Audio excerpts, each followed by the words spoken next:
नमिता और उसके mummy papa कचरा उठाने का काम करते हैं, जिस वजह से उनके घर में 2 वक्त के खाने के साथ लोगों की गालियाँ और ताने भी आते हैं। एक दिन नमिता कचरा उठा रही होती है कि तभी फोन में देखते हुए एक आंटी वहाँ नमिता से टकरा जाती है। छी छी, ए लड़की, तू देख कर नहीं चल सकती क्या?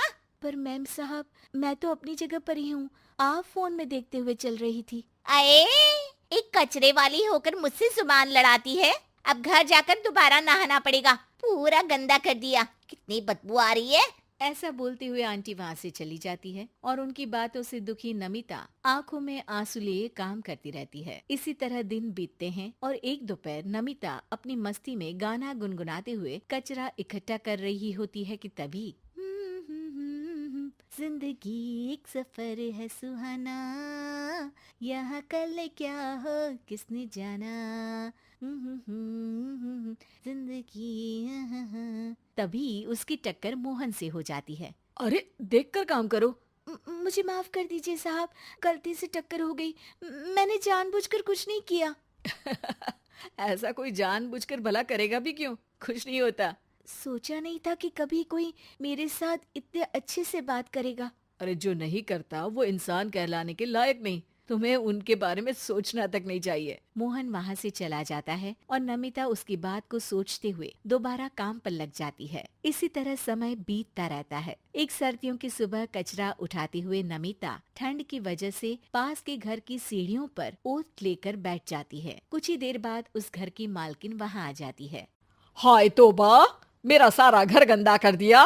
अरे मैं घर के सामने गंदगी नहीं होने देती और तू पूरी की पूरी गंदगी मेरे घर की सीढ़ियों पर ही आकर बैठ गई। मालकिन, ठंड बहुत है इसलिए कुछ देर बैठ गई, अभी चली जाती हूँ और सफाई भी कर दूंगी। अरे यहाँ बैठकर घर पहले ही गंदा कर चुकी है, अब छूकर अशुद्ध भी करना चाहती है।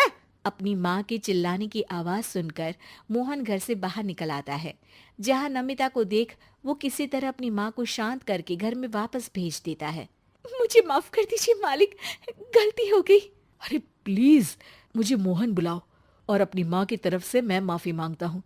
अरे नहीं मालिक, लोग वैसे भी हमें इंसान समझते ही कहाँ है, इसलिए अब इन सब की आदत है।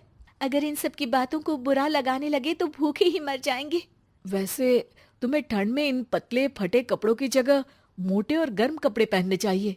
मेरे पास इतनी चॉइस नहीं है, जो है बस यही है।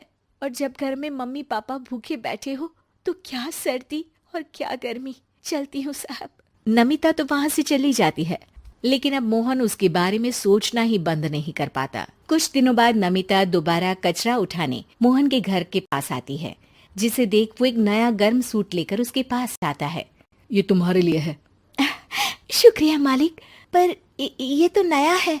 हाँ, किसी को गिफ्ट में नई चीज ही तो दी जाती है। हमें कोई गिफ्ट नहीं देता। हाँ, नई चीज तो बिल्कुल नहीं, पर आपका बहुत शुक्रिया। चलती हूँ, बहुत काम बाकी है। एक बार फिर नमिता मोहन को अपनी सीधी बातों और साफ दिल से प्रभावित करके चली जाती है। अब मोहन उसकी बातों और सोच में खोया रहने लगता है। जितनी बार नमिता उसके घर के करीब आती है, वो किसी न किसी बहाने उससे मिलता रहता है। ये सिलसिला लंबा चलता है, जिसमें धीरे धीरे दोनों एक दूसरे से प्यार करने लगते हैं। नमिता, क्या तुम मुझसे शादी करोगी? मुझे नहीं लगता कि ये सही है। तुम्हारे घर वाले और समाज के लोग मुझे कभी नहीं अपनाएंगे। मेरी वजह से तुम क्यों अपना जीवन खराब करना चाहते हो? मेरा जीवन तुमसे शादी करने के बाद नहीं, बल्कि शादी नहीं करके खराब होगा। मेरी बात मानो, सब ठीक होगा, भरोसा रखो। मोहन के प्यार और उस पर भरोसे के साथ नमिता शादी के लिए हाँ कह देती है और अगले ही दिन वो दोनों कोर्ट मैरिज कर लेते हैं। इसके बाद मोहन नमिता को लेकर जैसे ही घर पहुंचता है तो वहाँ उसकी मम्मी, जो अपनी सहेलियों के साथ किटी पार्टी कर रही होती है, उन्हें एक साथ देखकर हैरान रह जाती है। हाय राम, कल मुही करम जली, तुझे एक दिन सीढ़ियों पर बैठने के लिए कुछ जरा बहुत बोल क्या दिया। तूने तो बदला लेने के लिए मेरा बेटा ही फंसा लिया। अरे जिस लड़की की हमारे सामने खड़े तक होने की औकात नहीं, मोहन तू सीधा उससे शादी करके घर के अंदर ही ले आया। हाय हाय बहन, अब तुम समाज में क्या मुंह दिखाओगी? अरे मेरी बात मानो, अब बाहर निकलना ही बंद कर देना। आंटी जी, मेरी माँ का तो पता नहीं, पर आप आज बाहर निकलकर दोबारा इस घर में कदम मत रखना। अरे हम ऐसे कचरे वालों के घर में आकर अपनी इज्जत खराब करने का शौक भी नहीं रखते। अगर यही कचरे वाली आपके घर का कचरा उठाना बंद कर दे तो उस आलीशान मकान में आप 2 दिन भी नहीं रह सकती।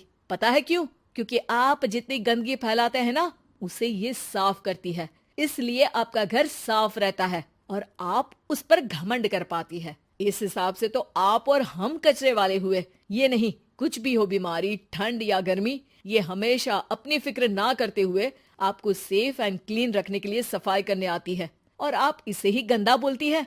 शर्म करो। मोहन की बात सुन के सबको अपने कहे पर शर्म आने लगती है, जिस पर वो नमिता से माफी मांगते हैं और मोहन की मम्मी भी उसे अपना लेती है।